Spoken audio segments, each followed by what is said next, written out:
Throw Gang, we are joined by the Prince of the Pinstripe, Lawrence Schlossman, and myself. A dog can't change its stripes. That's the saying. James Harris, welcome to the weekly Running of the Boys with today's full episode only available on www.throwingfits.com. Before we get into Breaking Chuck's Hockey Cherry, butter yellow leather tuxedos, no sound effect, and a possible death at Dave & Buster's. What? Yeah. Yeah, it's crazy. Let's get into some housekeeping real quick. Larry.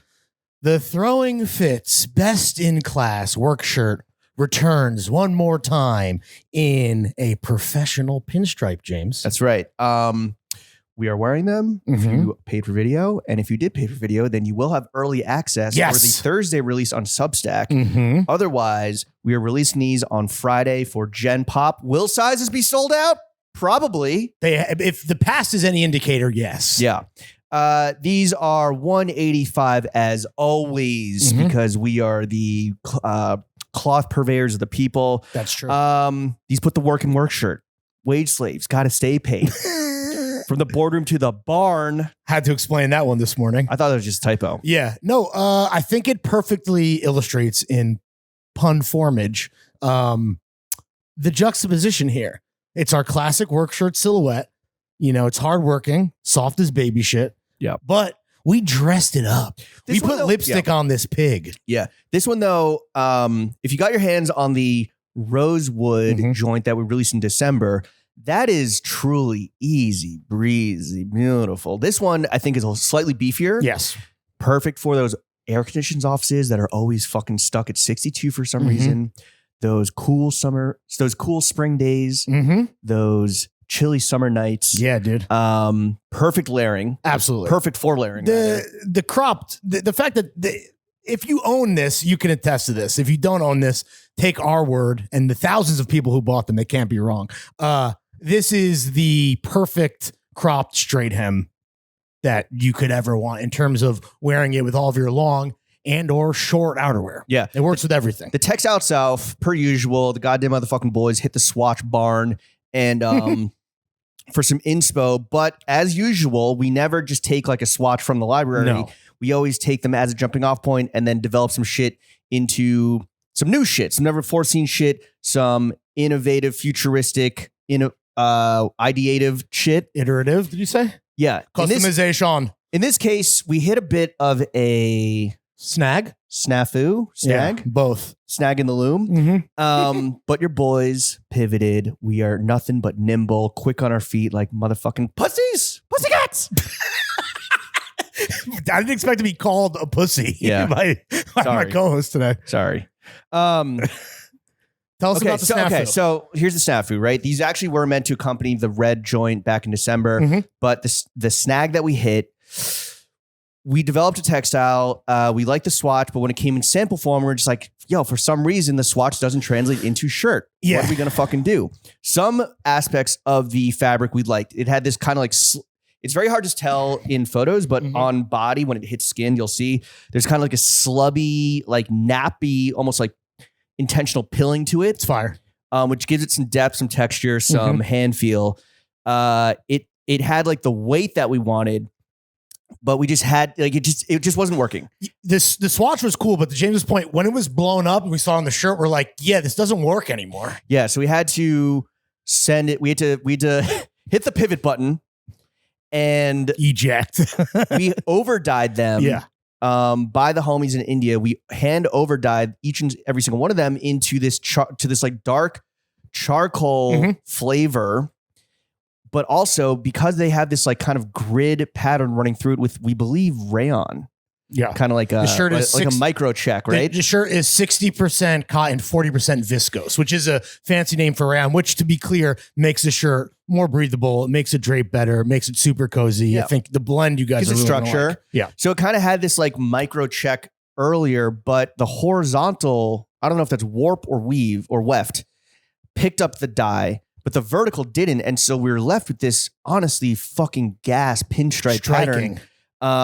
You know, the New York Yankees, I can now play for the Yankees because I had the pinstripes and I have terrible facial hair, not quite a beard. But yeah, so that's how we arrived at these like corpo slick fucking wage slaved out, although that's a terrible word coupling. So yeah, I mean, listen, stop using that. We stuck the landing. The pinstripe is what I would define as a micro pinstripe. Super subtle, kind of like it's like a shadow gray that in the light you'll see will pop, match your micro penis. Yeah, it'll pop off the charcoal. But it's just it's classy, it's snazzy. It really is a shirt that you can wear to the office and then wear out in the streets doing whatever it is the fuck you guys do in your free time. Cropped, like we said, it's got the dual chest pocket, patch pockets with the buttons. It's got the double pleats at the cuffs, which is probably something we should add to the description. Straight hem, right? None of this fucking curved micro penis bullshit. Bonus, you might see my ass in the campaign. Oh yeah, where we got to figure out where we're gonna use. James dropped trout. Spoiler alert. I don't know where are your cheeks gonna go.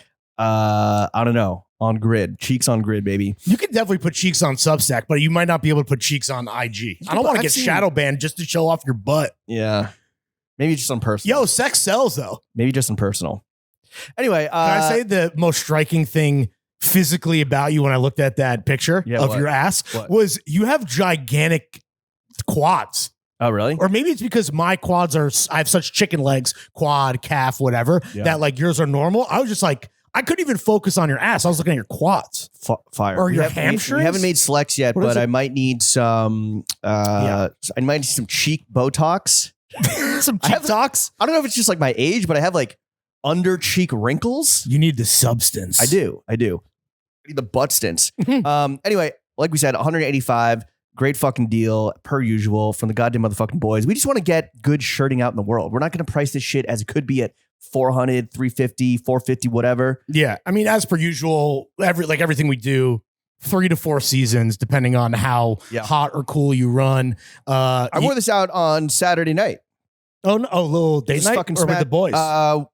With the boys at Dave & Buster's. Smash hit at Dave & Buster's. Got it. Was also going to wear it to a birthday party, but was too slumped by the sensory overload at Dave & Buster's, so wasn't able to debut it at the birthday party. What was the review with the fellas? They fucking loved it. Okay. They're trying to place personal orders. I set a personal record of pot. Well, we'll get into it. Okay. Yes. So behind the paywall on Thursday, 185. Best friends get first dibs as always, and then whatever is left will hit Gen Pop on Friday, and that'll be on social media. You'll see my friend's butt over here. Maybe we're not sure yet. Right. Maybe you'll see his butt. Maybe you got to pay for that. Yeah. Unclear. Honestly, cheeks behind the paywall. Let's just drop this on OnlyFans like it's an Emily Oberg dildo or whatever the fuck she's selling. That's always been the joke, which is that Substack is just like for us, it's like the paywall for the fucking weirdos. The thinking man sex work. It's the Honora of content.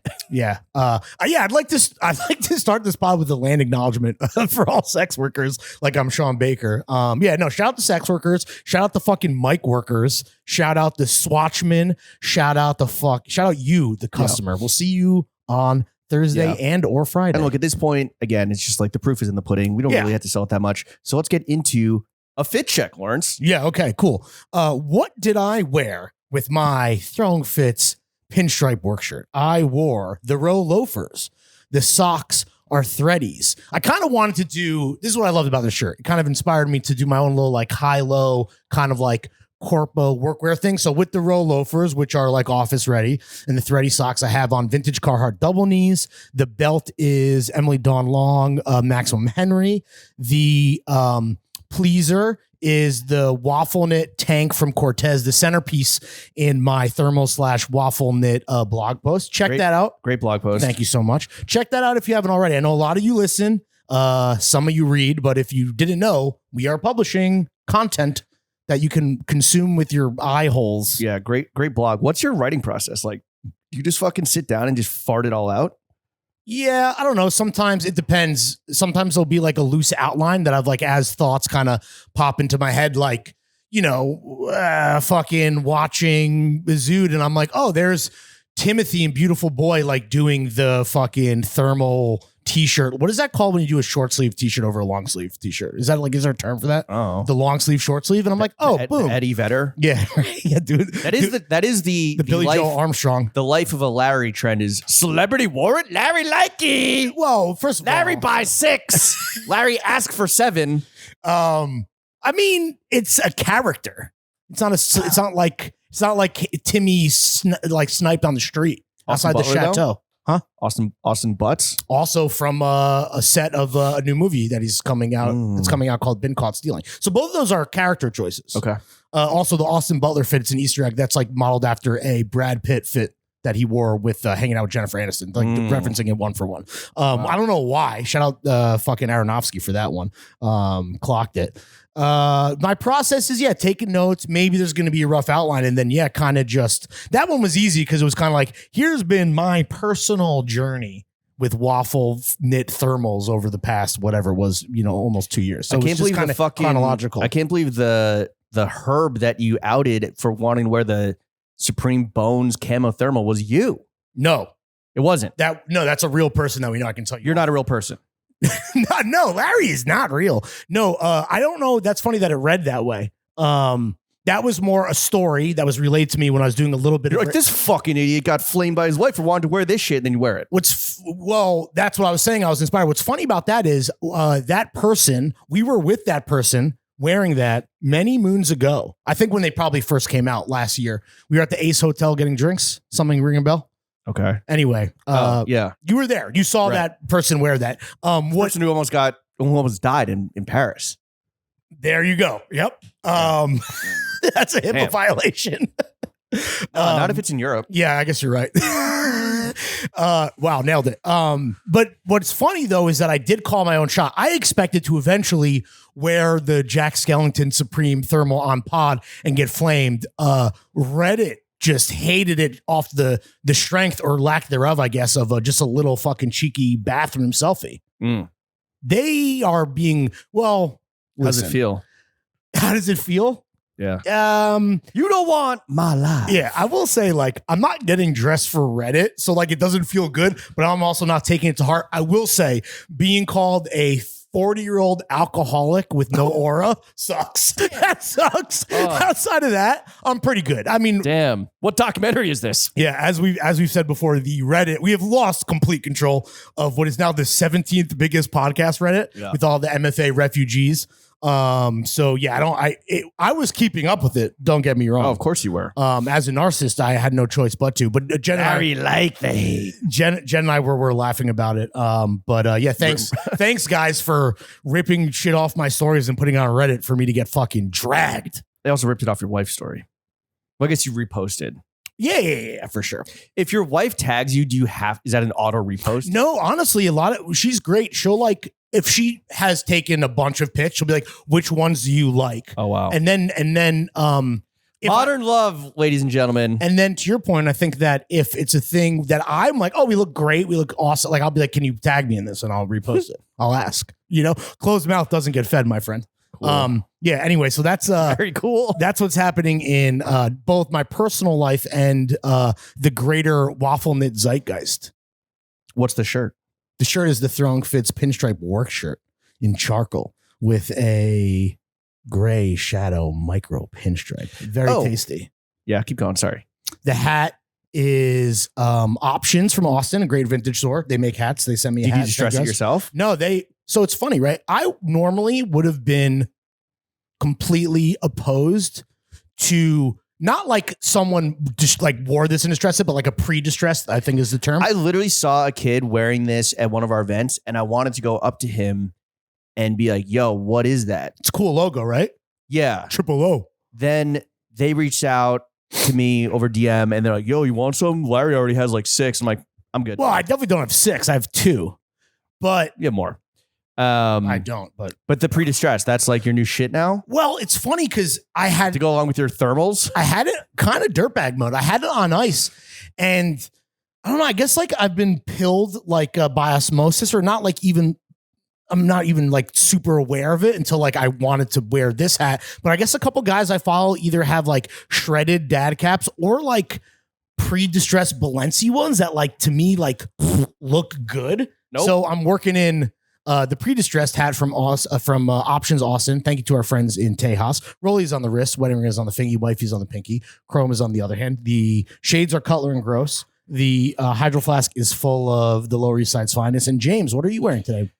Nothing pre-distressed. I do all my own de-stressing. Thank you very much. You do your own stunts. I do my own stunts. I don't know. It's like I guess you wear like ripped up vintage jeans. The jeans. Someone like these weren't pre-distressed. Someone like put in some actual blue collar worker, not a wage slave, put in the work himself. And I don't have a lot of pre-distressed stuff, but the hat to me just spoke to me. Like vintage, the Green Goblin mask. Vintage.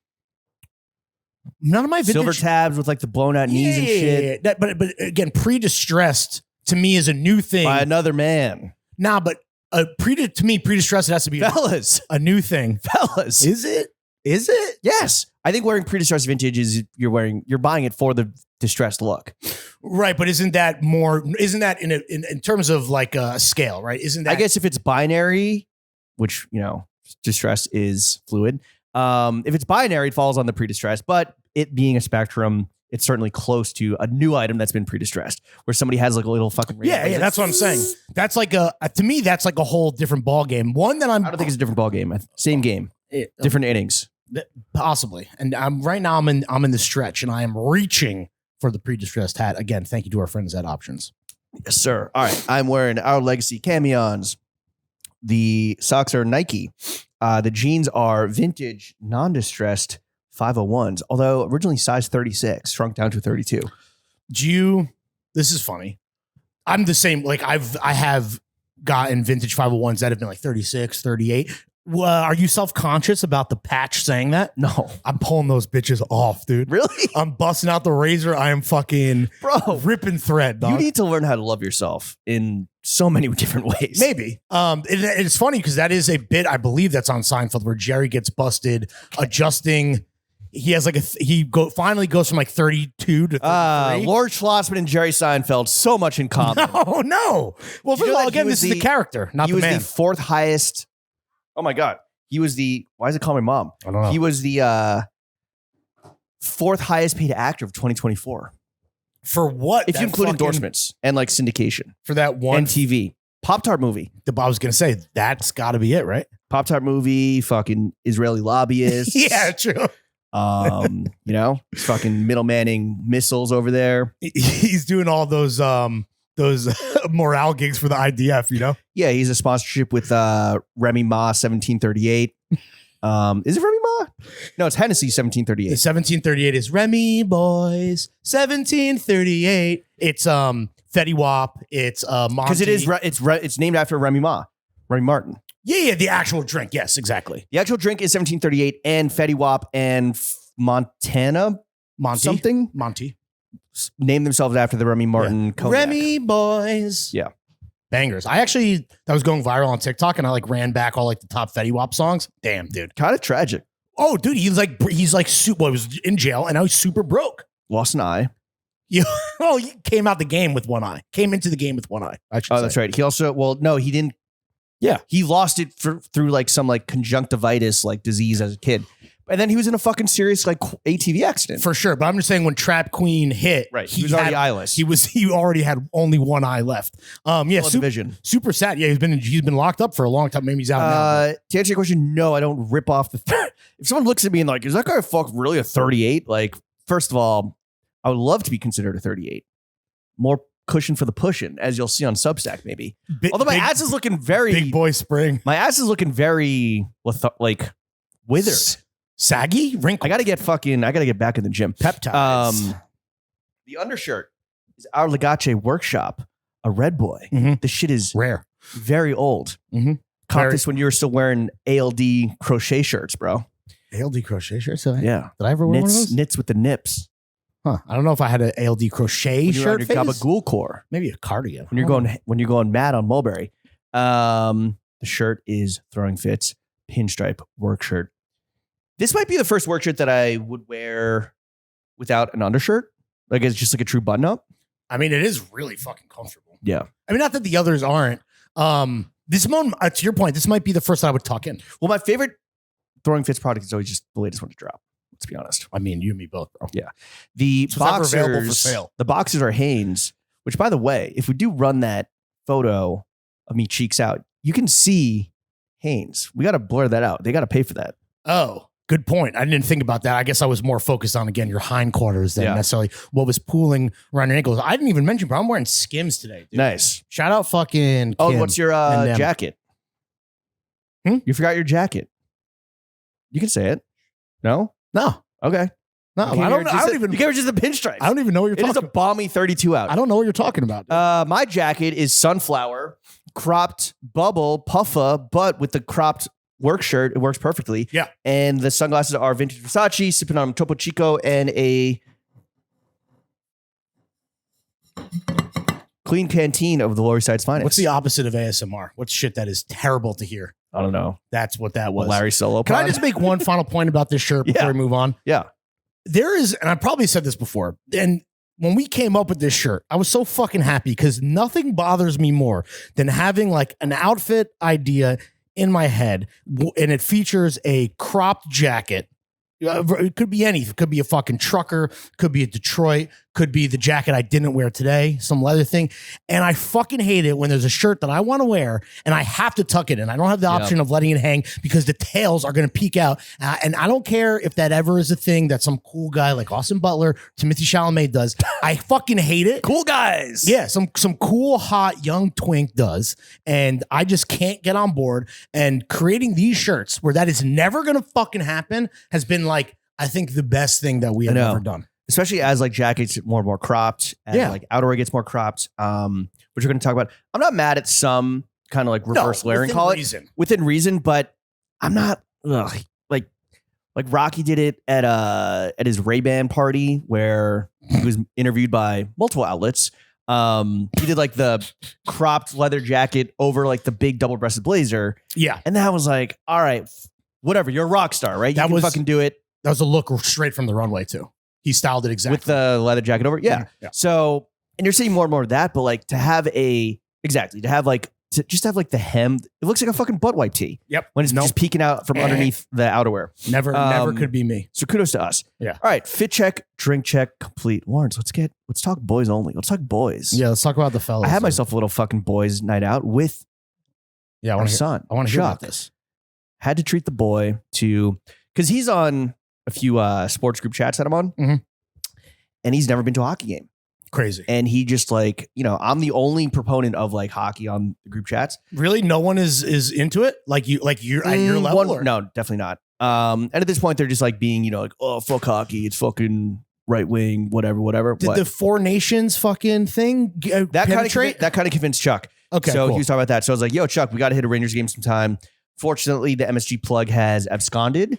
And so got a new gig. luckily, the homies at Belmont Park Village, which is home of the UBS Arena, which where the Islanders play, just fortunately reached out and they're like, yo, you want to go to Islanders Rangers? And I'm like, yeah, can I bring a guest? And can it be Chuck? And they're like, of course. Okay, I was worried. Okay, he didn't get my ticket. No. But you can, that's sick, dude. Well, honestly, I couldn't go, but it looked like you guys had a great time. I'll let you obviously tell your story, but that's fucking, what a nice guy you are, dude. Thank you. Yeah. Yeah, no, come on. Not with Chuck. Are you shitting me? You shitting me? So we took a whip out to Belmont Village, which is where like the Belmont racetrack is. The stakes. But the whole new development is like UBS Arena. I think it opened like 2020, 2021. So like it's a lot of people were like, yo, how's UBS Arena? So I think it's becoming like a venue. It's right where Queens ends and Long Island begins. It's like a 30-minute car ride from where I am. You take the Long Island Railroad there. So they got the arena there. That's where Summer Jam is. They had Monster Jam there. That's where obviously the Islanders play. It's fucking pretty nice arena. Summer Jam used to be at MetLife. Yes. So, because that's a huge difference in capacity. I mean, MetLife, where the Giants and Jets play is huge. I looked up the capacity of UBS. It's at MSG, 19K. It's where the MTV VMA Awards are. Oh, interesting. Whatever. It's supposed to be like a new like state of the art, venue in the area. But for the Johns heads, we all love Woodbury Commons. It's always a must hit on the way upstate or back downstate. This is they have a kind of like an accompanying village next to UBS Arena called Belmont Village, which is like mad stores, discounted pricing. They had a Tom Ford, a Tom Brown. Nothing was open when I was there, but I will be going back specifically for the Missoni store. Because I love myself some Missoni towels. And they told me the price and I was like, holy shit. Like Missoni home. Like you're losing money not going there and copying Missoni home. And it was just like, fucking shop around for the Johns enthusiasts out there. Hit a gamer concert after, which is pretty much exactly what Chuck and I did and had a blast. Again, him watching our son lose his hockey hymen was such a fucking joy. And it helped that we were sitting literally front row, banging on the glass. Each one teach one, baby. Banging on the glass. Which we talk about this all the time. Like if there's ever in the 0.0001% chance like we ever get rich, I feel like one of the things I would actually spend money on is like good sports tickets. Best sport to watch live too, right there on the ice, baby. Absolutely. We've been blessed to like being able to sit close at like Knicks games. I sat second row once, and like it's it's just different. Yeah. Right. I mean, feet on wood, dude. It's just different. Like seeing not even getting that fucking flex off. Just like seeing like I was seeing like this when Derek Rose on the Knicks, him like signaling like yo cut with his eyes, and like hearing like the shit talk and everything. With hockey, just like the speed and the size and the violence and the elegance was so fucking. I mean, Chuck was enthralled. He kept saying, "I'm trying so hard to act like I've been here before." I was like, "Yo, watch number 73, Rempe," and we're sitting front row, and Amelia Petrarca from ShopRat is there with her guest, and there's a Rempe hit on the glass, and the glass bent so far in that it nearly like took them out, squashed the ShopRat. Yeah, bro. Jesus. The Rat Czar was in the building. It was fucking sick. So I don't know, just like watching Chuck experience that, you know, what's better than providing your homie with like a first time experience that you know they're going to love? Like, for example, he tried squid for the first time when we went to Carbone. Oh, or octopus. I forget. It was octopus. I believe you called them sea sausages. Yeah. The octopus tentacles, the grilled octopus. Yeah. It was just a great night. Like, Chuck is just pure joy. Yeah. We each got, when I was getting dressed to go there, I was like, oh, I'm going to wear my Rangers jersey, wear my fucking 1994 Stanley Cup Champions hat. Took the jersey off because like, it's going to be a real hardo move to show up to this like group thing, like wearing the fucking jersey. I don't know. You're a fan. Real jock shit, whatever. I'll just like show up normal, like, you know, cheer for my team. But we show up and like, hey, we got you custom jerseys with your names on them. I was like, cool. Islanders jerseys. Yes. Let me take off this Stanley Cup Champions hat and not yell, Potvin sucks. So you and Chuck got custom jerseys? We got Franco and Harris, and the usher that was like in our section was so tickled pink that like because we're sitting next to each other that it says Franco Harris. He's like, hey, you guys know that he says Franco Harris? Yeah. Shout out fucking Chuck's Franco like, Harris, dude. Chuck's like, oh yeah, cool. I'm like, yeah, back at reception, right? And Chuck's like, what are you talking about? I'm like, it's before his time. I was like, bro, you don't know about the fucking 1970 Steelers? Was it the 70s or 80s? 70s, I think. Yeah. Bradshaw Immaculate Steelers. Reception. I guess that's some like real unk shit. I was going to be like, it would be amazing if they put Chuck on the back of his jersey. That'd be fire. Well, they're like, what's your guest name? And I was like, Carlos Franco. And they just gave us hit us with the Franco Harris combo. So, and I guess you didn't know, but if you had literally been like, oh, I'm bringing my buddy Chuck, they would have been like, maybe just put Chuck on the back. Well, as an adult, I would have been like, yo, my guy Chuck. No, I'm like, it's Carlos Franco. No, I understand for attendance purposes. Yeah. What do you do with a custom Islanders jersey as a Rangers fan now? I mean, I'm just going to treasure it forever because that's like an experience that I had with my guy Chuck. Correct answer. And the Rangers win. Yeah, they poured it on. I gave up any pretense of like being an Islanders fan. It was weird like wearing the Islanders jersey and be like, yeah. Identity crisis. Is there hey. The hey.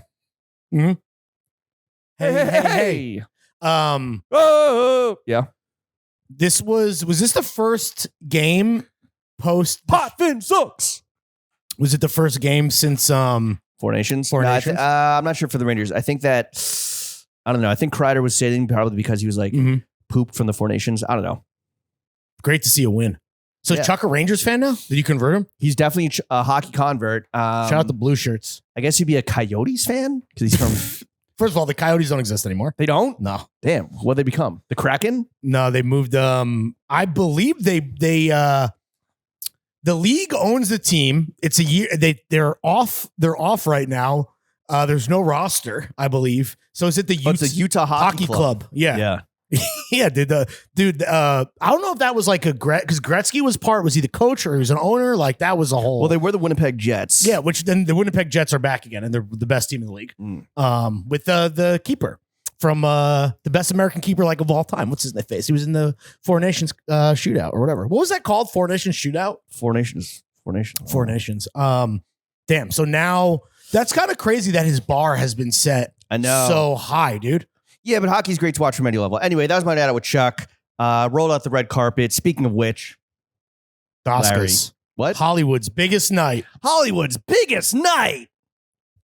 3 hours of celebrities sucking their own dicks. Longer than 3 hours. Was it really? Well, how much red carpet did you watch? You fucking None.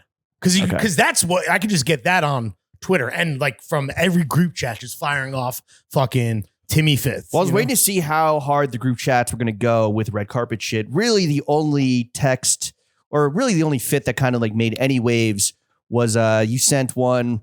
You sent the Timmy fit, Yeah, right? when it first dropped on Getty.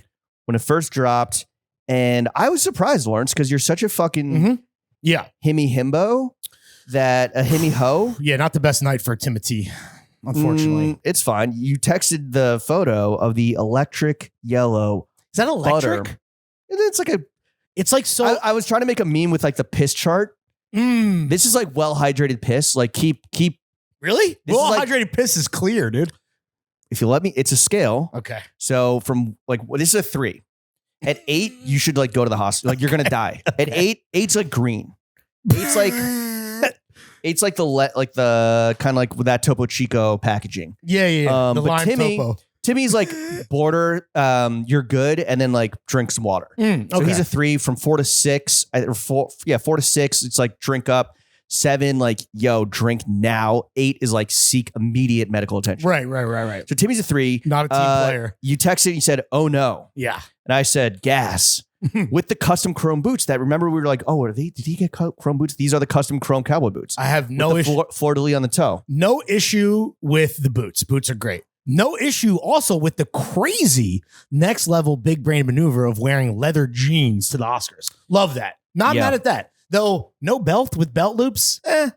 Not here to I'm getting real mensweary nitpicky. I don't want to do that. Yeah, it's kind of terrible. So do you want to talk about why you liked it or should I immediately criticize I was this? like, good for him, man. He's having fun. Oh, no doubt. This ain't a best actors fit. No. Well, so it's funny when you see that pick for the first time and I guess anyone would be shocked. My thing is that he went for it. He's making a statement with, I think, a little sliver or maybe a bigger than a sliver, the idea that like, I'm going to be on stage for my big moment. Obviously it did not turn out that way. And I have a lot of thoughts on that. We can get into that when we talk about the actual show. My issue with this is the jacket silhouette, Okay. which is You just hate Givenchy. no. Well, okay. It's funny. You hate women designing menswear. It's funny you say Givenchy because how crazy of an awesome look is this for Sarah Burton for her to debut? I mean, what a great look for Givenchy and her to debut the new Givenchy menswear on the back of the most famous, followed, not just actor, but honestly, men's fashion plate that exists. And it kind of makes me think about how bad Matt Williams was at his job. Like all it took was him to get fired. And then suddenly Givenchy is like so back with this nuclear moment. Amazing that to you, it just takes Timothée Chalamet wearing one thing to be like, I think so. the house is back. Bro, Matthew Williams launched his Givenchy career off the back of what were then the hottest celebs in the fucking game with like Cardi, Travis Scott. So it's the same fucking playbook. But they're not. And maybe like I think it's too soon to tell to just immediately be like, yo, Givenchy back because they got one celebrity to wear hot out the gate. A highlighter yellow suit. Fine. Hot out Don't the say gate. it's back. Well, Don't judge it off your boy Timmy. Well, first of all, I'm the one who also doesn't like it. I'm not Is saying, Tom Ford fucking back? so I'm not saying it's back. I'm just saying talk about coming in hot out the gate. Best possible look that a brand could have. And what I would say to your point with the Cardi and the Travis nods is that they were never wearing that stuff to like the Oscars. Maybe the Grammys. I don't think they were invited. Yeah, no, obviously. I'm just saying like it is a great look. Kylie banned them. Yeah, honestly, you might not be wrong. No, I don't understand the cropped DB. Obviously, like Timmy, like it wouldn't look good on a normal person. I think obviously Timmy has the fucking Skeletor frame to really make everything work. It's piss yellow. How can you nitpick over like, oh, it's cropped? It's fucking. He's wearing piss, bro. I'm aware. I'm not mad at the airtime. Not mad at the jewels. I'm not mad at the color. I'm not mad at the fabric. The silhouette is bizarre to me because honestly, what I see is a bellhop. Made of piss. Yeah, I see a bellhop made of piss. Is it waiting on Sgt. Pepper's Lonely Hearts Club Band at the Chelsea Hotel in 1970? Isn't it kind of also when you wear 69. tails? Don't you wear? Isn't it super cropped? A morning coat, yes. Yeah. But that's and listen. I'm not saying that would be better. He's not wearing tails. No, you're not going to Queen dressed Elizabeth's funeral. He's dressed like a morning piss. And yes. And then what's also strange to me is that the second fit of the night at the Vanity Fair's after party is his now second look from Hader Ackerman's Tom Ford. And while the fit at the Globes I thought was a full miss, I like this, but again, it's the same jacket silhouette, double-breasted crop. Now, I think a lot of that is Timmy and Taylor, his stylists, working with these brands to collaborate on a fit that they know is going to make Timmy look good, that's going to grab headlines, and might not be indicative of the house codes that aren't even established yet. I just find it very bizarre that they went so left field with the silhouette that they are pushing. Call me Vanessa because I'm so fried, man. I don't know if you read Vanessa Friedman's interview with Hader in the Times, but I did not. What an interesting guy. Oh, he's the best. I'm now really rooting for him. Apparently an incredible dancer. Yeah. An orphan raised by a fucking very sexy French couple. And it sounds like what was interesting, and there was no comment from Mr. TF himself, a fellow TFsman, but Thomas, Ford Vehicles. Yeah. He, for someone that is not officially with Tom Ford, because we are in the post Tom Ford era, cash out. He apparently is very much pulling the strings of like, get Peter Hawkins the fuck out of here. Who was fine, was good. Yes, but he dissed Mr. Ford. Oh, so got it. You talk shit about the fucking puppeteer, you're getting the strings fucking chopped. Yeah, you talk shit. Better post fit, and he did, and it was like, get the fuck out of here. And then Tommy Boy was like, yo, Hader, that's got to be our man. Like what he did at Berluti, I think was a flash in the pan. But ever since then, old Sir Thomas, Mr. Ford, the coffee table book guy. Yeah, sure. Had always like, I don't know, it seemed very charged friendship. And when he got booted from, because Hader Ackerman, I think, lost the rights to his namesake eponymous brand. Oh shit, he sold it. He cashed out too. No. It got like, he kind of got like taken from him. Oh no, a fucking hostile takeover in some messy tea. Yeah. So he was he was a ship without a port, and there was Berluti, he kind of bounced around. He was like this talent that could never really like land. He got the creative director role of Canada Goose, which he still has, by the way. Which he still has.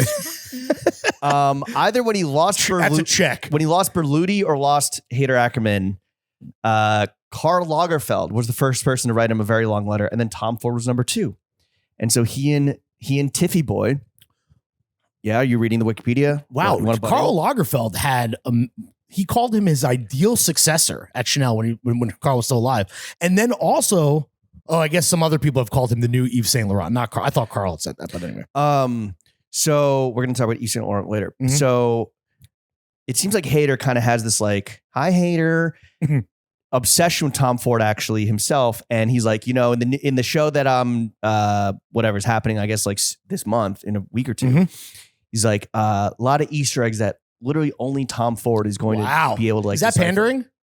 I think it's like a little kiss the ring. I mean, clearly, if you don't fucking bow down to the god, you're going to get the boot. Yeah, you don't get fooled. Don't get fooled again. Yeah. And then he also said that like basically his two like homies, which you know he was working with Timmy. Timmy wore a lot of Hader. Yeah, so their relationship I think precludes and Berluti, I'm sure. with Timmy and Taylor, but Hader's two big T's are I guess 3, Tom Ford, but mainly Timmy and Tilda Swinton. Are like his like 2 like muses. His muses, yeah, for sure. So I don't know. I think like people have high hopes. I think people are rooting for Hader. I am now after reading this interview, where this man just sounds like just a beautiful, beautiful soul and physical specimen. I'm more bullish on that than I would be on Sarah Burton's Givenchy, because her like I know she did like people like her work at Alexander McQueen. I think it was just like unfortunately for a casual observer, maybe not as casual as the average person, obviously, but I just think of like the kind of whack shit that she did at McQueen, like those fucking shoes and all that terrible shit. That she did menswear. I think she was creative director of all of Oh. McQueen. I mean, I'm sure there was a men's designer, but like it all ultimately, falls on her, whether good or bad. No, I think Hader's the man. I think that Timmy looked better than he did the Globes. Well, I really, and I'll just say, I don't know if we want to talk more fits. It was weird to me how, outside of Timmy, right? It was pretty like an uneventful evening. Obviously, it is the Oscars and people don't take as many risks. It's not the Grammys. Sure as hell not the VMAs. It's not the Globes. But it being like a kind of down year for movies, I think many people would agree. It also seemed like there wasn't a ton of energy on the red carpet. Not to say it was a bad show. We could talk about more later. I liked it, but there wasn't really like, I don't know. Was there any other fits that like jumped out at you? Like I have a couple, but to me, it was pretty mid. How about Guy Pearce's Free Palestine pin, bro? How come you didn't mention that? What the fuck's wrong with you? No, thank you for trying to play ball with Hollywood? Trying to play ball with Seinfeld? trying to get a pickup game with Jerry? No, the one thing that is another trend that I think is kind of interesting is the wing collar on a tuxedo shirt. Okay. That was part of Timmy had a great fucking Hader Tom Ford tuxedo shirt at the after party. And then I really liked Sebastian Stan's Prada tux with the cream shirt. What was Jeremy Strong's necktie? What was that called? Well, that's all Laura Piana. What are these weird lay flat bow ties? They suck. There was another guy I saw wearing one. I'm like, this cannot. I'm glad he cried. I'm glad he lost. I hope he hangs himself with that fucking lay flat bow tie. I'm kind of coming around to Jeremy Strong. Okay. And also, Kieran Culkin is insufferable, dude. Yeah. Hey, wife, you want to go fuck after this? You owe me sex. That's like Dude, literally. You're giving me a child. I thought he was going to apologize to her for the language of owing him, fucking, what are they called? Babies. Yeah. No. Sex. Raw dog. Sexings. He was, I feel bad for saying how I'm going to sire you in front of the whole fucking country. No, he kept saying like, she kept telling me, I will give you a child. Yeah. Give me the boy. And now you owe me. Give me the boy. Give me the pussy. Anyway, yeah, Jeremy Strong didn't look good in Laura Piana. Then, I don't know. You know who I thought kind of looked cool? What's his face? Nosferatu did the Brutalist music. His Prada fit looked Yeah, I Brody's boyf, bro. He kissed him on the mouth. Brady. What? Sure. Brady, kissed him on the mouth. Yeah. They have weird energy. They have very that guy shits on the conveyor belt in Berghain energy. Yep. That guy poops in mouths for sure. And he rocked. He made fun of the fucking Amelia Perez bitch. Amelia. What do you think of, I know that Amelia. All right, cool. I know that you're encroaching upon Club Chalamet territory, but were you a fan of Adrian Brody popping the Zin out and throwing it to his wife? I thought it was gum. That is Zin? It must have been. I thought it was gum and you didn't want to chew because the Zin, you just keep it locked. Like right now. I can see your Zin right now. Yeah, I'm not accepting an award. I might fucking stuff it in the if you went up, because you have done live pods with Zin, so never mind. Fuck Adrian Brody. I'll say it right now. Okay. That was a bummer. And his fucking speech. Who cares? Yeah. Well, telling me to cut off the music and them doing it was kind of sick. Yeah, for sure. I mean, I don't know what you're just pissed that you didn't get more Timmy time. Yeah. I mean, it's actually, I think it perfectly illustrates, I think, the difference between an actor like Timmy and why he's so beloved and a guy like Brody, who's, I'm not saying he's not beloved. And I'm not saying he's not talented, though. I think for the most part, he's like not that great of an actor. And the best comparison I saw was when you find out that Adrian Brody has 2 Best Actor Oscars, it's almost like finding out Eli Manning has 2 Super Bowls. I thought that was and they both have fucked up faces. But you can't say, come on, bro. When he went up there and Cillian Murphy, all I wanted to be like, I'm Luca Cengretti. I got I'm fucking too big. I'm a fucking. You telling me to fuck? Yeah, I dress better than you. Yeah. Hey, I fucking dress better than you. I forgot that Brody just is. It's the most stereotypical Italian of all time on Peaky Blinders. I got a fucking toothpick when I'm fucking down here. Brooklyn. I come over to Manchester. Fucking better than you. I come over from Manchester from Brooklyn. My uncle's a tailor. Wait, I do dress fucking better than you. I'm taking his gin distillery. It's fucking mine. What's a more offensive stereotypical performance in Peaky Blinders? Is it Tom Hardy as the Jew or is it Adrian Brody as the Italian? both of which are neither playing their actual. Well, Tom religion or Hardy race. really cannot. I could understand him better in Dunkirk than I could in No, as Bane. Blinders. Yeah, he's more clear as Bane. Yeah. No, I think I was raised by a Jew. They didn't care who I was, so I put the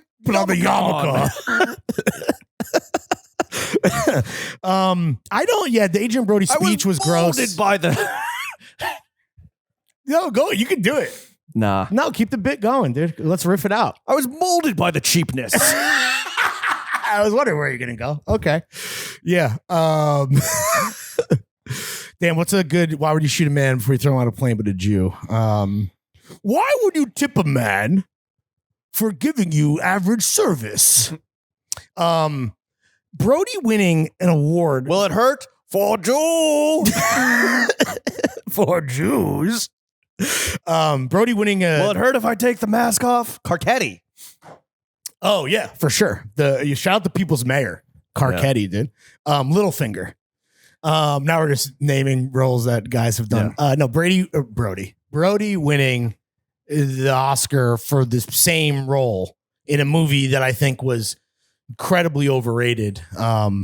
If Timothy Ernest Glazing aside, Look, man, he did a better job. And also, there is no world where Adrian Brody is a better actor than Ray Fiennes, and who's never won an Oscar and who deserves one. And Coleman Domingo had a better performance than Adrian Brody in The Brutal Piss. Shout out. That's a wolf pun. You're not in the Academy. So I should be. So shut the fuck up. I should be. I should vote. I could fucking, though I will say for the most part, I don't think they got it totally wrong. You surprised that Hollywood voted the Holocaust survivor for Best Actor? No, but they made up for it with the doc win. You know, they're just like kind of, you know. How long do you think they could have gone talking before they played the music and fucking took their he went for took their space back? He went for like fucking 7 minutes. No, dude. not Brody. The Palestinian documentary filmmakers. How long? I don't know. I think they gave him the allotted fucking 40 seconts. They're like, okay, wrap it up. That movie doesn't even have distribution in the United States. We're gonna need this space back. Yeah, sorry. Why don't you give that? Why don't you give that back? Why don't you go away? Can I tell you what I thought was incredibly fucking lame? And you probably are gonna think that it was incredibly fucking sick. Sean Baker, please go to the movie theaters. It was tight. Please, we need movies back. It was so fucking tight. We need fucking movies. I agree. Please go to the movie theaters. I agree. Bro, shut the fuck up. That's like a man in 1930 being like, please, let's ride horses. Why are they talking like babies regardless forget the cars. We need horses. Please, everyone ride your horses. Isn't going to the movies like you don't see the value in that?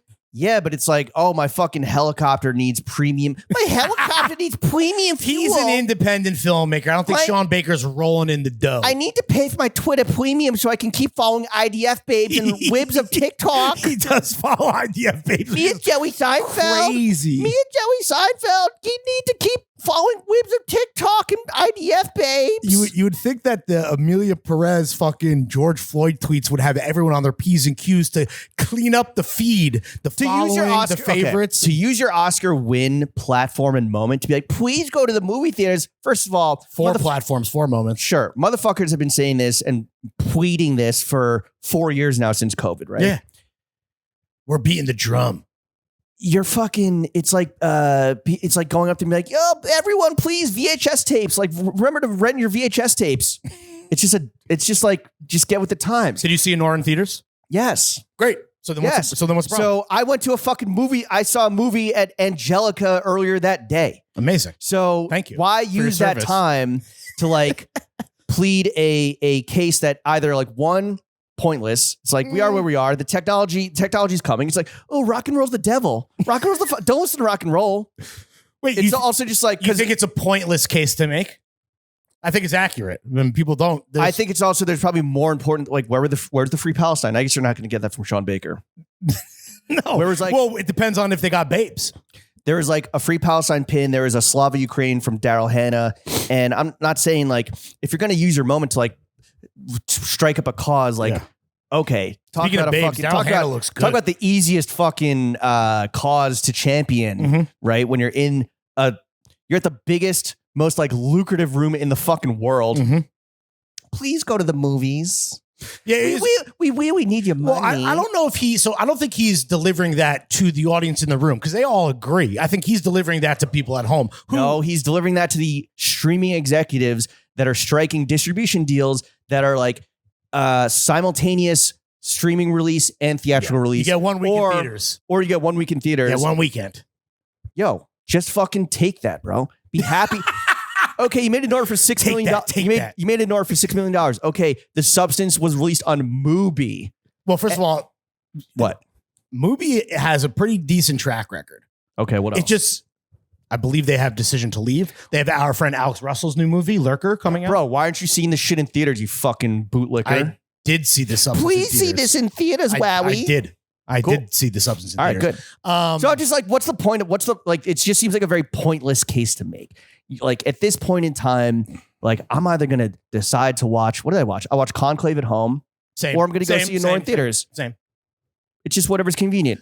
It just seems like a bizarre and like old and kind of hopeless cause to pick up now. Do you, and this is not a new take, a lot of people were saying this as well. Do you not though see the irony of like the Hulu stream failing? Didn't fail for me. Really? Yeah. Failed for me. I had to go back to my antenna. Oh, maybe you should go and watch the Oscars in movie theaters. I got to Alamo Drafthouse for a watch party. Yeah. So outside of Sean Baker being a baby, did you respect his historic night? Did you think it was cool? Like, how was it historic? Was it historic? He won a lot of shit. Because he edits his own movies and because he wrote the screenplay. He's the only, and is a producer on his movie as well. He's the only winner ever to win 4 awards in one ceremony for the same movie. Cool. That's pretty crazy. I mean, it's never been done in the history of the Oscars. I don't know what year we're on. Sounds like a psychopath who's a nightmare to work with, honestly. Like a micromanager. I think he has actually a really good reputation with the cast. Whatever blank check he's going to get to make whatever fucking movie he wants to make after this is going to be so annoying. Well, so it's funny you say that because as much as I think Sean Baker is a good filmmaker and I liked Nora, I think Red Rocket. Okay, I like Florida Project better. No, I'm saying Ally. No, well, I think Defoe is really. What about Takeout, Lawrence? Did you like that? It's funny because that's on my criterion, and I'm like, should I watch this? And I'm like, no, really Asians, no. I didn't say that. Co-direct with an Asian pass. No one has ordered more Chinese food in their entire life than me. Big John. What are you talking about? Not fucking Chinese. I can go tiny. I can go egg roll for egg roll with Big John. No, you could. I could botch the. No one consumes American Chinese food like me. Well, I guess that's British Chinese food. Yeah. So to have to be, I would prawn crackers. Would it be an away match or a home match? Because I'm more familiar. You with wouldn't fucking last 2 seconds in Big John. Bosh. He was at the Brit Awards. Really? Yeah. The BAFTAs. No, the Brits. So that's for music. Yes. Oh, okay. What was he on Saturday? What was he doing there? They're like, "Oi, Big John, what you got on the menu after this?" He's like, "Singaporean noodles, salt and pepper, squid, prawn crackers, Hong Kong style noodles, and don't forget the fucking fortune cookies." The fact that they invited the Brit Awards is crazy. Yeah, and gave him screen time. So I just think that the point I just wanted to make about Sean Baker's historic night, not to fucking rain on his and the sex workers parade, even though I think a lot of sex workers did not actually appreciate the representation in this movie. Big Pumps guy. No wonder you fucking love him.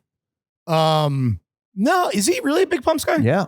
I remember one of the extras or one of the Honora's or Annie's friends is a worker at Pumps. A dancer. Did you recognize her? No. The redhead. No, is she white?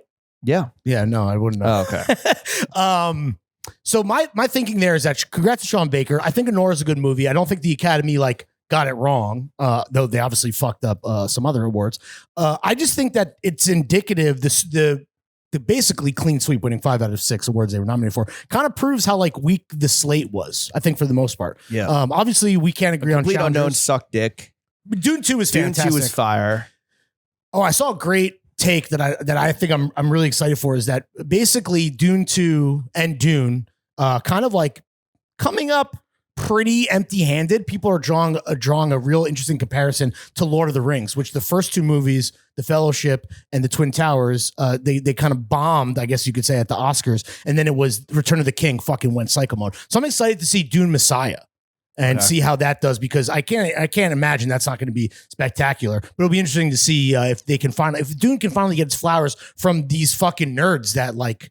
I guess they don't even. Why are they not watching Dune? They think it's weird. They think they don't understand it. It's like they're not taking it seriously as art. Like it's crazy to me. No, I don't know. I mean, it's got to be something like that. Were you pissing your Carhartt Pampers the whole night? The Challengers had absolutely zero presence. No, because again, and this is I think a Dune problem as well. It's like if you don't. Shout out to the Academy for getting that one right. If you release the movie, like a movie that comes out in February, the nearly 365 days before the award ceremony, it's like they're not going to get the credit that it's due. It's not going to get the flowers. So you're absolutely wrong, bro. It's just a release. I don't think you understand how Oscar campaigns work. Like when they're mounting a campaign, I'm aware. What was the studio behind Challengers? Was it A24? No, I think it might have been. I have a buddy that works on the awards campaigns for movies for a major streaming platform. Mm-hmm. These people don't watch the Academy members don't watch movies in theaters. They get screeners and links sent to their personal fucking emails. MGM. Okay, so MGM is sending them links and physical DVDs to these fucks private theaters in their homes. So honestly, if like, oh shit, I haven't seen Challenge since February, I got to reacquaint myself with it. I want to rewatch it versus like, oh, I already saw Conclave in theaters or on Tubi. Let me rewatch it at home again for Oscar consideration. So like the timing doesn't fucking matter. Okay, it really doesn't. I think unfortunately the voting members of the Academy, based on some of the stuff I've seen, are not watching shit to begin with, which is a fucking problem. Well, yeah, they said Ralph Fiennes won, which for Schindler's we can't give him a second which one. He didn't. Also, that's Liam Neeson who's in Schindler's List. What was Ralph Fiennes in? What Holocaust movie was he in? What Holocaust movie was he in? I don't know, dude. Ralph Fiennes has been in fucking mad shit. Or maybe I'm thinking of his brother. Which one was in Shakespeare in Love? Was that Joseph? Joseph, aka Jesus. See, he was in Schindler's List. Okay, bro. Well, Liam Neeson is the best. If you're gonna, he's the bad guy in Schindler's List, I believe, right? And Liam Neeson is Schindler. They're all bad guys. Lawrence. Schindler's a good guy. Oh, that Oscar Schindler saves mad Jews. Yeah, bro. That's why Spielberg Jew made the movie. Oh, I don't watch it. No, I do think that to your point, I'm not disagreeing with your boy who has a real intel who works at a major streaming platform. What I'm saying is that I think that groundswell and narratives, like the Academy is not, and the voters are not immune to that. And I think that a movie being old in terms of the year-long slate, like or Challengers didn't have the cards. It didn't have the cards. All right. You should be thanking me, okay? Are you doing the Polly Walnuts? No, we were doing the Trump who was doing the Polly Walnuts. Yeah. Challengers didn't have the cards. I'm sorry. It fucking bageled, to use a test term. It did put up a bagel. That's not to say I still don't think it was the best movie of the year. No Michelle Trachtenberg or Matthew Perry in the In Memoriam. What the fuck is up with that? Or Candyman, the black guy who plays Candyman. That was some people complaining about that. Candyman's fucking awesome, dude. That's like Yo, careful. What? How many times have you said Candyman so far? All right, okay. You got to give credit where credit is due. Well fucking done, dude. Don't you got to say it in a mirror? I'm not. You got to see your own reflection. No, I'm not going to do it. The lens is mirror. No, I'm saying the lens is mirror. Well, I wasn't looking at it. All right. Now you got me scared, dude. That's a fucking scary movie. Yeah. You hate horror movies. That's great that you fucking. I don't think I've seen it. Chirac. I think I've seen parts of it. Fantastic. Great cinematography. Yeah, no. I guess Matthew Perry's TV. Although he did movies. But that's like a big celebrity death. Oh, dude, I'm with you 100%. Well, the Memoriam is always gonna miss.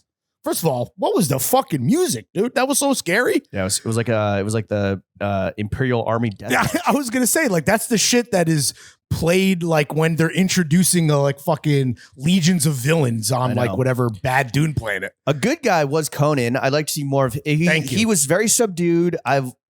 Somebody tweeted and I agreed. It's like, yo, I'm glad to be proven right that when I was a child, I chose Conan as my late night host. Mm-hmm. Agreed. And like, great. And yo, there was a great, you wouldn't know this because you never watched the greatest comedic institution of American history and pop culture, The Simpsons. Mm-hmm. There was a great Simpsons joke-ish reference, I would say, where when Homer adopts a child or is playing Big Brother to a small child, he goes, I'll name you Homer Jr. The kids can call you Hoju. And then I think it was when when he's like, oh, my two hall passes, ScarJo and June, whatever. Mm-hmm. They call her Juice Q. Mm. You think that was callback for sure? Because he wrote that joke to The Simpsons. Yeah, Conan was great. He was there in the heyday. Yeah, I think fine. He was safe. It was just like corny dad jokes, sometimes that's all you want. The bar is pretty fucking low. I think that Conan has just shored up at least 2 more Oscars with that performance. Good. I really enjoyed it. And again, it's not his fault that the show goes over and is like pretty fucking boring. And the James Bond fucking musical review. What the fuck are we doing? You know what that was? How much did Amazon pay for that? That was Amazon, and it's Frederick Arnault, who's dating Lisa. Wow. Either personally paid a check or it was part of the Rolex sponsorship of the entire thing. Lisa looked great on the red carpet. I'll give her. She was wearing like a tuxedo dress fit. She looked really fucking good. Yeah, but I'm saying, how high up does this go? Oh, right? To Frederick. Amazon. They made fun of Conan made fun of Jeff Bezos. Yeah. I don't know if Amazon had sponsored it, but like clearly they paid for like that fucking thing. They paid for the Bond franchise. What's another couple million to give to the Academy to get fucking 7 minutes of airtime? Now they got Barbara Broccoli out the paint. Yeah, dude. Goat name. Yeah. Another goat name was somebody in the in memoriam. Broccoli. Somebody in the in memoriam with a goat named Dick Pope. Yeah, I saw that. I mean, that's a classic. Is it? He's a guy. Okay. Yeah, he's the Dick Pope, dude. You know about Dick Versace? Yeah, he was a Indiana Pacers head coach, I believe. From the 70s, yeah. That's a great name, dude. Yeah. Versace's sick. The Amazon Bond thing, not that I'm like a James Bond head, but I cannot imagine that there's any fan of the 007 franchise that is like excited for how badly Amazon is going to fucking bungle and ruin this shit. Well, and I think last night was just a little preview. Having Margaret Qualley as the Bond girl, I think that the new James Bond is going to be Jack Antonoff. No way, dude. Yeah. Okay. What do you think about that? I think it's terrible. You love Jack. You love Jackie A. Do I? Taylor Swift guy. Kendrick Lamar. Kendrick guy. No, I don't really love. I'm pissed they didn't bring out Future to do his song with Lisa. Also, I thought they're going to. I was a little like, is this how they're going to premiere the new Bond? I was really excited. I think that would have been. I was like, Doja Cat. Ugh, she doesn't have the range. All the rumors I'm seeing are still pointing to Aaron Taylor Johnson, aka Kick-Ass. That guy. Yeah. Which I don't really care either way. I mean, I will be seated either way. You know who it's not going to be? It's not going to be Gene Hackman. Oh, come on. Because he died. Yeah. Weeks ago. Apparently. Here's what happened. All right. First of all, age gap king and queen. When you say here's what happened, this is allegedly 31. Well, the age gap is not alleged. I think it's a 31 year, 31, 30 something. Jerry Seinfeld would be proud. Yep. Yep. Although he was 21-year-old age gap, but with a teenager. Yeah. I think that Gene Hackman got married to his wife, RIP, when he was in his 60s and she was in her 30s. Oh, so I believe it's a 31-year age gap. Here's what happened. All right. Allegedly. So fucking clear. So obvious. Yeah. She either accidentally OD'd or squeakied herself. Mm-hmm. The dog ate some of the pills off the ground, died. Gene Hackman being 95 years old. And everyone's like, yo, we got to fit off. Mid-fit. What fit? The last known photographs of him alive where he just looks like a fucking old guy. But also it's like, you understand that Gene Hackman is a fucking legend, right? Yes. So but he was 95 years old. Yeah, it was his time to go. I'm saying they're eulogizing a legend. That's all. He saw the dead wife or he saw the dead dog and fucking keeled over. His weak ass heart, his pacemaker, he's a cyborg, gave out. Yeah. And he just died. And that's it. Put a bow on it. Nothing more to see. Or put a pork pie hat on it. Oh, French Connection. Hell yeah. I'm going to not disagree with you, but I will throw out a counter theory, which is just maybe he's the first domino to fall, no pun intended. Maybe the wife was already looking for an excuse and it was the love of her life who fell first, at which point then her natural reaction was to kill herself? Maybe she pushed him and killed him. And then so bad. With the guilt and shame, she's like, I'm fucking out of here. Listen, all these are valid theories, and we'll be waiting with bated breath to see who is correct. What is crazy, and you probably don't remember this because your short-term memory is dubious at best. Like a week before the Hackman was found, we were talking about Gene Hackman on the pod. Okay. And my question is like, we're talking movies?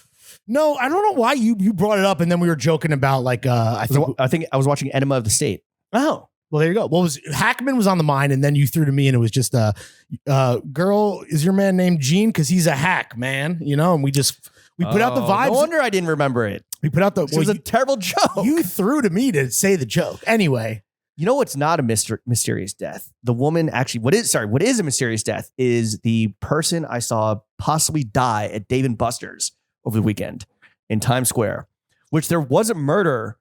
Wait, can I recommend my favorite Hackman movie? Go ahead. Oh, that's all. Watch Body Heat.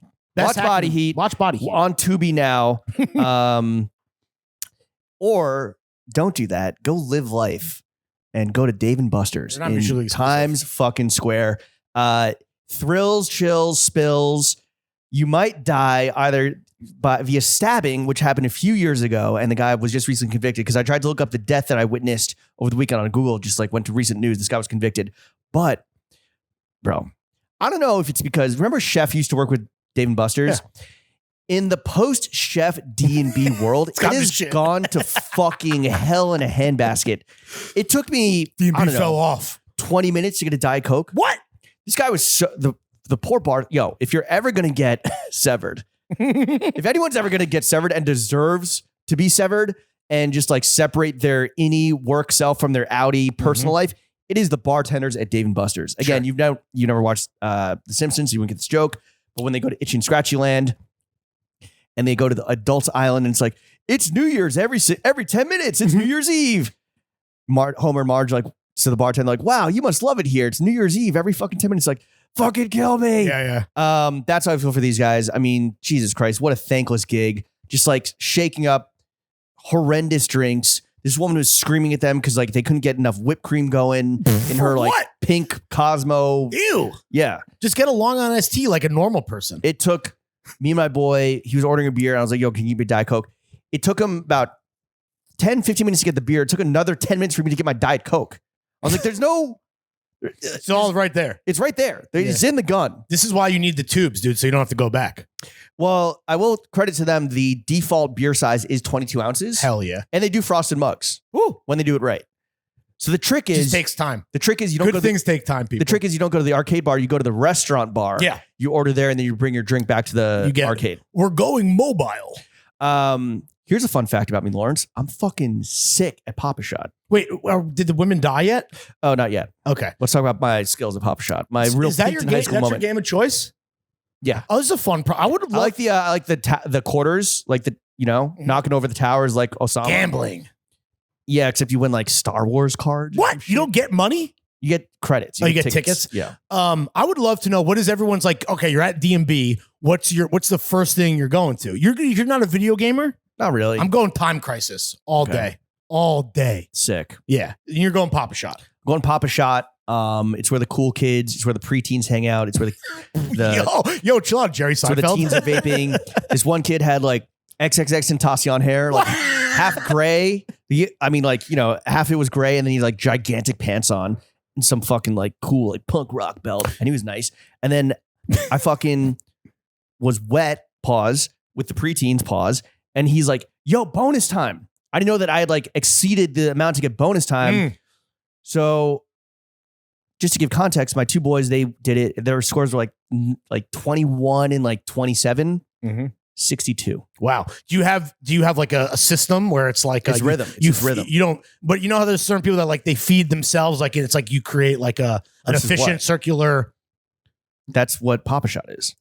No, I know, but like it's some people. Okay, whatever. Never mind. Forget about it. You have no system. Never take your eyes off the basket and just like feel like you know where the balls are. Pause. Real ball knowers know where the balls are. I'm just like, are you using your left hand to shoot? No, to feed yourself. What are you have you never shot a basketball? No, I'm telling you, bro. I played Pop-A-Shot. Let's go. Wait, ahead. You're shooting. You're not just doing a one hand where your left hand is free. You have both hands on the ball. Pop-A-Shot is not a real basket. Think about it. I guess I'm grabbing with both hands. Yeah, so I'm saying whichever side the ball's popping out on. Yeah, I guess what I'm just saying is like the way that I've seen the best Pop-A-Shot players is, yes, there's a stroke, yes, they're in rhythm, but they're like using the free hand to like feed the shooting hand because you're not shooting with both hands because it's Pop-A-Shot. That's my only point. Okay. Clearly you suck at Pop-A-Shot. I don't know if I'm a 62 level baller. Clearly not. And then like sadly, very sadly, like I go to the bathroom and the women's room, there's just like a fucking surly, like, I know this bitch runs it like the Navy staffer, just barricading off the women's bathroom. There's cops, there's firefighters, there's a child like very upset, you know, almost like crying in tears in like the, you know, like just hiding, burying his face in like his father's like waist.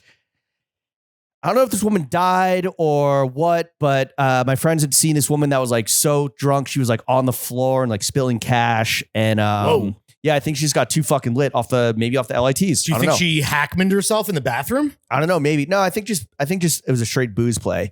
But Dave and Buster's thrilling. Yeah. Very dangerous. Fun for the whole family, unless your mom is an alcoholic. Very dangerous, very scary. Highly recommend. Absolute sensory overload. I was there for 2 hours. Scenes, man. Was meant to go to like Nomi Fry's birthday party and was just like, I need to, as soon as I took his hit couch, I was like, I can't fucking move. Yeah, I love D&B, those outings with the Fab Five, courtesy of Chef, with like the gratis power cards. Always, I have a fond memory of all those times. I think we like might have done that like at least 3 times as a crew. You got to bring that back. Time we hung out with Sham after hiring him was at the D&B Times Square, and then he and I were walking to the train, and he gives me shit for this, but I absolutely remember this because I wasn't fucked up. He tried to light his cigarette backwards like a few times. I was like, oh fuck, and just like threw it down and like stomped it out. Chef lighting the filter, not a great first impression. Yeah, knocking down towers like Osama bin Laden. But yeah, Dave and Buster, again, dangerous, thrilling, soul crushing. 2 hours max will just destroy you sonically, visually, palatally, everything. But you'd recommend it for a birthday party, your next birthday party? Not necessarily. Oh, no. Okay. No. I think there should be, you don't need an excuse, dude. That's what I'm saying. Just go to Dave and Buster with your boys. You don't need a reason. That was kind of the polar opposite of what I did on Sunday, Lawrence, which I don't know if this is more movie talk, but coming from the Jimmy side of the spectrum. Yeah. I want to talk to you about Saint Laurent Productions. Saint Laurent joint. I listen to Mr. Baker, you know, as a fellow real horny dude who also, he just follows he follows like borderline like Zoomer bitches. Okay. Like Gen Z thoughts. Maybe it's research for his next project. Sure, maybe, yeah. As a fellow horny guy, I went to the movie theater. I took his advice. I didn't even listen to him give his fucking pathetic little plea. Made a huge impression on me. Before I took his advice and went to the Angelica movie theater, which New York institution, kind of gotta love how shabby it is. Yeah, there. I mean, it's trash. It's great. Oh, I actually don't enjoy it as an actual. Oh, because you need a luxurious experience because no, it's not about the film for you. It's about what, the candy, and the seats. No, it's mainly just due to I know it's like a little raised, but in terms of like it's a packed theater and you have someone in front of you, like you're getting ahead in the shot. Pause. Okay, it is like this. No, it's sloped. That's what I was trying to say. I just classic movie theater. You can feel the NR rumbling underneath you on the best of days. Pretty shitty in a great way. Yeah, I think it depends. Okay, Jesus Christ, not a real like the movie that go to your fucking multiplex in Jersey City or Jersey, wherever you're from. When the bass is rattling, like there's a loose floorboard that's like knocking around. It's the best. I'm just saying, like you probably didn't go to a packed movie there, right? It wasn't sold out. No, right, but I'm just saying, like your view wasn't obstructed. Is my point. No, right. So I've been there with an obstructed view. It's not enjoyable. That's all I'm saying. Versus like other theaters, even like Alamo Drafthouse. Sounds like you have bad posture. I don't know. Sit up straight. I do have bad posture, but that doesn't change the fact. Get a booster seat. Honestly, fuck, dude. Maybe sit in the aisle. Just the center aisle, craning your neck the whole time. The center aisle. Look, man, it's not about fucking comfort. It's about the film. It's about supporting independent artists and independent cinema. Obviously, all right. I saw a movie called Partenope, directed by Paolo Sorrentino. Someone you don't know. Not a real cinephile, big Italian. He did the Young Pope, dude. Well, I had to tell you that. I had to look him up. He did the Young Pope. I know the Young Pope. But in the beginning, when it's like, you know, all the production agencies and everything, Saint Laurent Productions popped up. And I'd kind of seen some like headlines around like what this was, because they were involved with Emilia Perez, the dog shit movie that had crazy nominations at the Oscars. First of all, this movie, really beautiful. Felt like you're just like in southern Italy for 2 hours, which really sucked because then you exit and you're in fucking Napolitano. You're in freezing cold New York. Stars objectively the hottest woman in the world. Yeah, what's her name, dude? The men in the audience were literally coming for 2 hours, just jizz flowing out of them for 2 hours. Were you? Yes. You were busting. That's why I was so cold, because my legs were just covered in by then, room temp jizz. All right, let me find the cast here. Okay, let's hit pause. You can find this person. No, it's like Celeste Dalla something. Porta. Celeste Dalla Porta. Mm-hmm. Newcomer, fucking knocked out the park, whatever. Saint Laurent Productions though. So to have like the Saint Laurent logo at the very front, that kind of sticks with you. And then I was like, oh shit, I believe that Saint Laurent, they started a production house where they're funding and helping to produce independent films and like rising auteurs. Mm-hmm. They did that gay Western with Pablo Escobar. What's his name? Pedro Pascal. He played Pablo Escobar on Narcos, right? And he played a cop. Oh, who played a different? Oh, I'm being racist. Yeah. There's a guy that's just like waiting around. Stop the young pope. Sorry, I didn't really pay attention. So I don't know. It was kind of genius because like while I was loving this movie and just falling in love with its beauty and its like joie de vivre, and it just made me want to like not dress like these characters, but like do the whole vacation fits when you're on vacation in the right context. And it's just like, oh, Saint Laurent, Anthony Vaccarello. Is that how you say his name? Yes. So I was reading about it afterwards. Saint Laurent, in producing these movies, a lot of their kind of like fingers in the pot are around like the costume. They're not necessarily like spearing the costume design for any movie they produce, but like they'll do like art direction. They'll help out with like custom shit. They had a very famous women's tuxedo jacket on the character when she like enters adulthood as a symbol of like independence and agency for like the new powerful woman that came to be in like the 60s, to symbolize again her just like entering this new chapter of her life. When she was younger, she was wearing like bright kind of like capri festive brighter colors. And I don't know, I was reading about this and it's just fucking smart. Like it's so cinematic, right? There's so many moments where it is just yes, there's so many moments where the characters, whether they're like main characters or just extras, are kind of like on the runway and they're wearing stuff that you immediately are associating with Saint Laurent. And I guess like this is a relatively new phenomenon. I think they announced it in 2023 and then they funded a few films in 2024. And it sounded like a lot of filmmakers and directors were very wary at first, like, whoa, does this just mean like product placement? Sure. Like you're gonna have like, oh, a Saint Laurent bag or like, oh, like a fucking Saint Laurent t-shirt that you then sell after the fact. And so far that hasn't been the case. I think like, I guess Yves Saint Laurent, the OG, he did some costume design for some old films back in his fucking day before he croaked.